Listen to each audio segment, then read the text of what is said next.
kunyanga unogara nawo mukama upenyu wako uchiti zvimwe dzenguva achakusunungura mukama upenyu wako haazokusunungura anayo nokuti kana riri shoko raMwari hama dzangu nenge rinotaura kunenge pane imwe nguva kana atori Johani obva ataura kuti hanzi ndakaona kunenge vakuru navadiki hanzi mumwe nemumwe akatongwa nezvaakabata ende hapana kutaura kunyange nepamusoro pemakore vanhu mukatarisa isu mukama upenyu hwedu dzimwe dzenguva vakatarira ukati kana kuri kunamata dzimwe dzenguva ndeke vanhu vane mari vanhu ndauya kunyange kuzokuudza chinhu ichi kuti unyange vane mari vacho vakutomuramba Mwari wacho ndo dzimwe dzenguva vakati vaita mari vakafunga kuti solution yavo yamumari dzimwe dzenguva vamukama upenyu munoziva Satani murewe nhema singa ndo dzimwe dzenguva vakatoita kuti mukama upenyu hwako uri muromo ukati ndiri zuva ndiri muromo thats ndrega ini kuenda ndinombira pachikona so that varume vakandiwana ndiwane kuraramisa vanangu vachitadzwa hama yangu kuparara vakadaro vati munhu kana asangana naKristu Jesu mukama upenyu hwake achapenyera kuti unyange achaenda unyange pane rushiye unyange agore namata mukama upenyu hwake pani isu mukama upenyu hwedu hama dzangu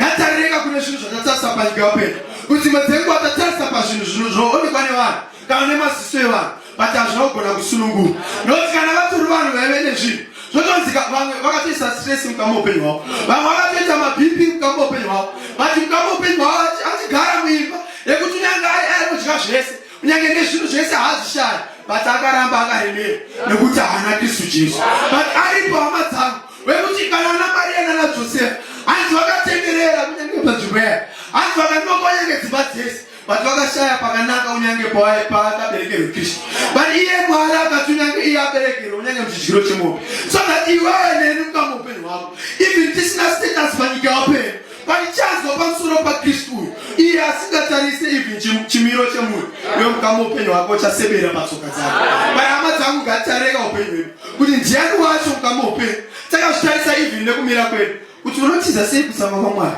kuti even ukatarira dzimwe dzenguva vhangeri ratouya to your doorstep iwe pati mukama upenyu hwako waramba wakangochengeta unyange zvitatu zvako but Mwari auya kuzosunungura upenyu hwako kuti nometa even iwe wangu wakaenda sei nokuti isusu kana tori neupenyu hwedu dzimwe dzenguva tatomira pamberi penyu unyange tikakuparidza unyange shoko raMwari but kana uri upenyu hwatakararama waitonyadzisa pamberi paMwari kuti kana zviri zvitatu takatove kuvaranda kwazviri kuti dzimwe dzenguva yeti Mwari ndinoponeswa sei wotsvaga unyange solution ingakuponese panyika but kwese uko waingoishaya Mwari waingoramba uchiti pamuchinjikwa ndo pane anza but mukama upenyu hwedu tarisai zvaita vanhu panyika yapenyu kuti vatsvaga anza kana kuri kun'anga vatsvaga anza kana kuri kumaprofiti vatsvaga anza kana kuri kumatombo kana kuri kumabhebhusi pai hama yangu vanhu yetu cheuyu kuti unyange muropa raKristu mune sununguro yezvitatu nokuti dzimwe dzenguva mukama upenyu wakatoti mukama upenyu hwako nemweya yake zhinji leo dzimwe dzenguva kana varume vakuona unyange vanotadza kugarisika nokuti mweya warume unokutambudza pai hama yangu vanhu yetu cheuyu kuti kana muri muna Kristu Jesu mune sununguro yezvitatu mukama upenyu hwavo hanzi vakaenda kunyange vakanonamata kunyange mwana duku iwe mukama upenyu hwako Kristu auya kuupenyu hwako kuti iwewe unyange ugosunungurwa naMwari but iwewe wakurambirei wakabatira zvitatu zvako ukurambirei wakaita nokuti hama dzako ukatarisana neshoko raMwari unyange hanzi kutone murume aive nemweya yakawanda yedziriguru but mukama upenyu hwake Kristu akamupenyera ari kure iye akamhanyira kune ruponeso but iwewe mukama upenyu hwako ruponeso rwatouya kwauri but iwewe ukoda kuramba wakadaro hama yangu kana ine nguva yekuparara ichauya nguva yekuparara yekuti kana pari panyika hanzi vanhu vachamhanya mumabhazuva nekumadokweyo asi ruponeso haungaruwani but Mwari wauya unyange kuupenyu hwako kuti unyange iwewe ugosunungurwa nometa une status yakaita sei panyika yapenyu nometa wakabata zvakaita sei panyika yapenyu nokuti kana ari mwanakomana wemunhu hanzi akapya panyika yapenyu akaroverwa unyange pamuchinjiko unyange nenzira unyange yerwadzi kuti paitakura muchinjiko wake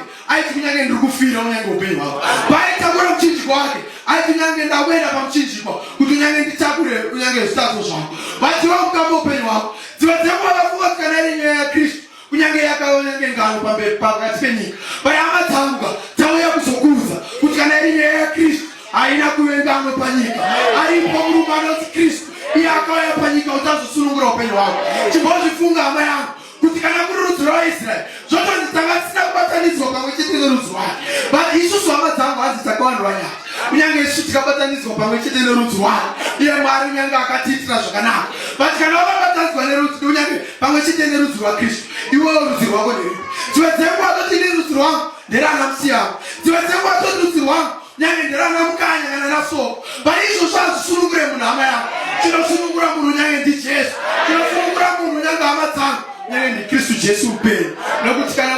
kana varasikana vatsvaga unyange maanswers unyange pani vakati nini kanotsvaga manager wayo musi waanotambira nyange inini ndopa ndonyatsozvana ndopa ndovana mari but I'm here to tell you kuti mari yavo kutsvaga iyoyo kune vanhu ivavo haikonewo kusunungura nokuti uchambovapa ikoko uchangoenda kuona ndaitaura chitama dzangu. That's the reason why uchiri ukaona ukasakisa mukamwa nunhu noti munhu anoona nokuti achangoenda mukuona but amadzangu kana munhu achiona achingoenda kuona ndomuka muupenyu hwako kurambira wakachengeta chitadzo chako nokuti chati waenda kunoona hauchamuke kunyange kuwakafa vatauya kuzokudza hama yangu kuti muna Kristu mune simba rekumuka kwakafa. Hausi kutsvaga here kufa muzvitadzo, hausi kutsvaga here kufa muna Kristu nenge kuti une kufa nenge muzvitadzo kuti unenge umuke muna Kristu mukamupenyu. Nokuti Yesu uchafa uri muzvitadzo but simba rekumuka uri wani.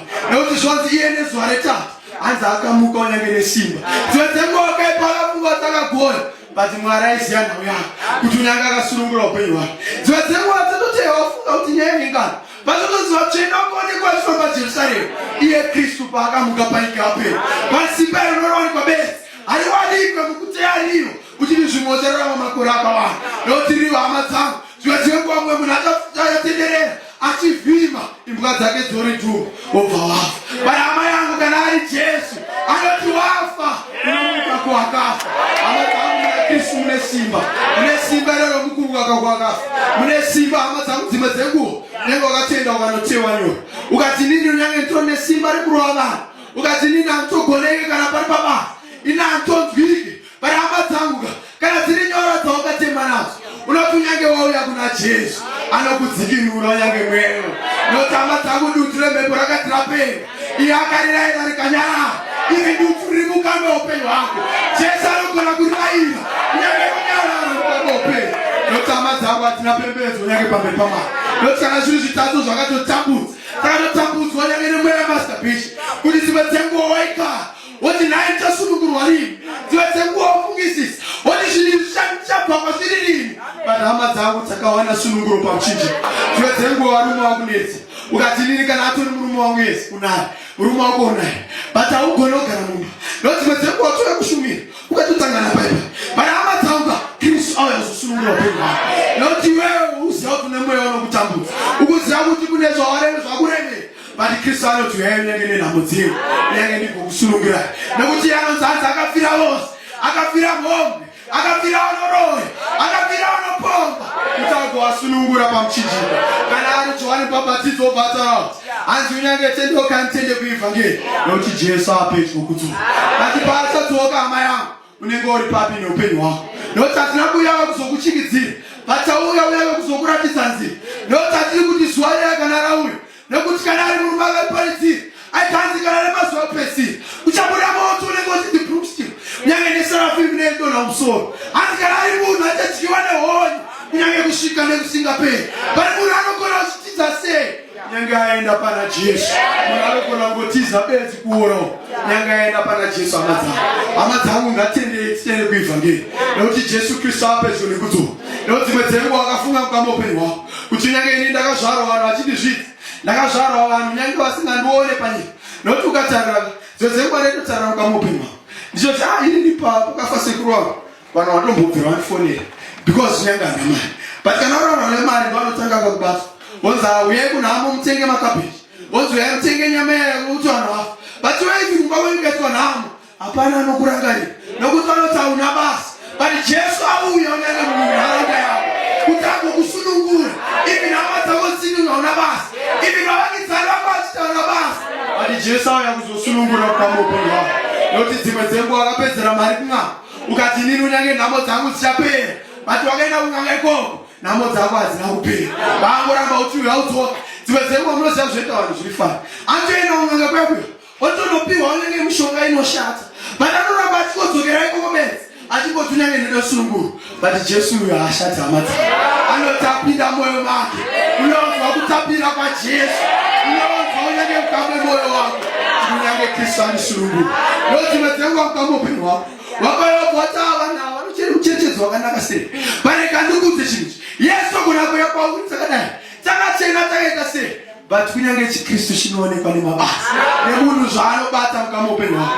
Nodzimwe dzenguva unototi Yesu unoshumira kwaunoshumira, but isu hama dzangu dzauya kuzokupa ansa yekuti wega uri kwaunoshumira uriko Jesu anogona kusunungura nyange utorarama nyange upenyu chete. Nodzimwe dzenguva akatora musundo sekuchitwa nyange mukama upenyu hwako uchitenda uchinonowa munamato panhanhatu dzedzira, but mukama upenyu hwako wabva ipapo unoenda pasambaro udzokera uchinochiwa kadzira pepe. Unoenda pasambaro wotora mweya ndichanopomba nawo. Kana hama yangu mweya uyu unogona kusunungurwa naJesu.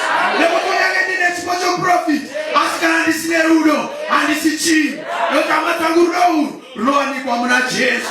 Rudo urwu runowanikwa pamuchinjikwa. Nyange anosunungurwa nyange zvitatu zvenyu.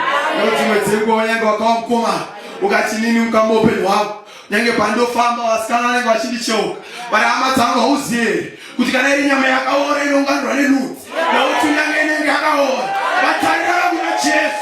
Nokuti mukama upenyu hwako auya kuzokusunungura, auya unenge kuzoti utarire pamuchinjikwa kuti Yesu vanga vachifamba vachikutarisa, vanga vachifamba uchidze brother vanogeza vari mukama upenyu hwako hauzive kuti vanga uri nyama yakaora. Vari Kristu auya kuzokuraramisa nekuti kana chaora hachimuke kana chisina Jesu. Kana china Jesu hama yangu chine simba rekumuka kwakare.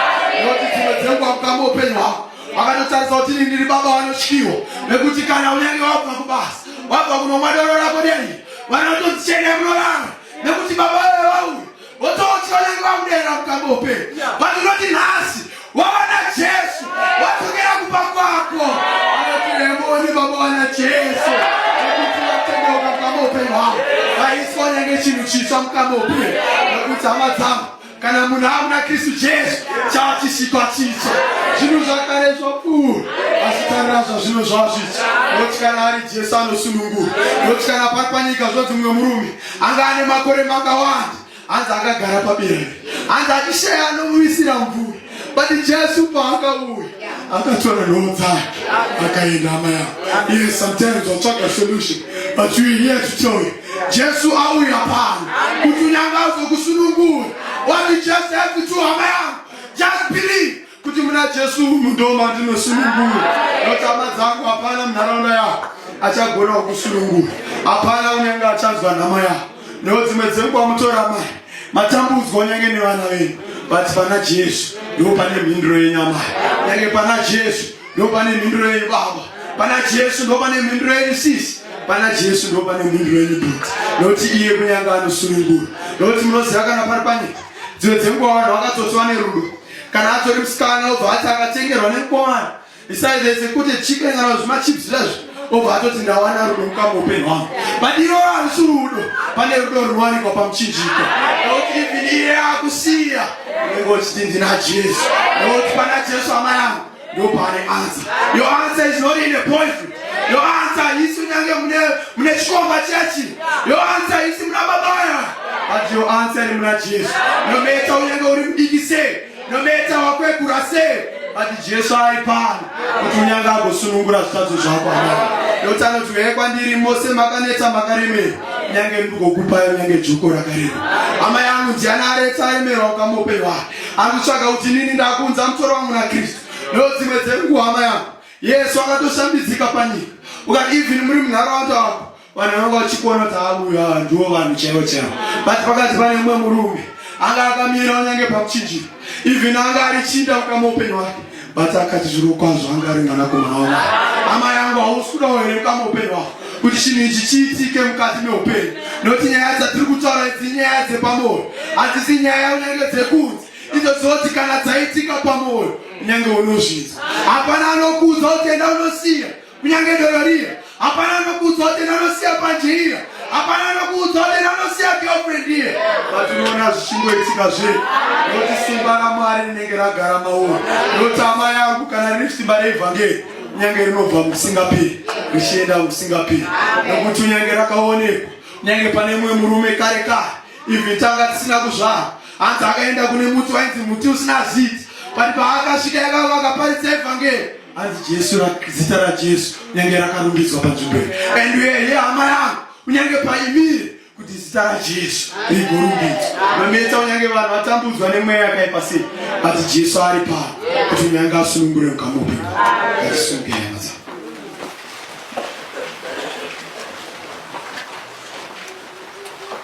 Shoko raMwari rinotaura richiti saka kana munhu amuna Kristu Jesu chava chisika chizvo zvinhu zvakare zvapfuura tarira zvinhu zvava zvizvo.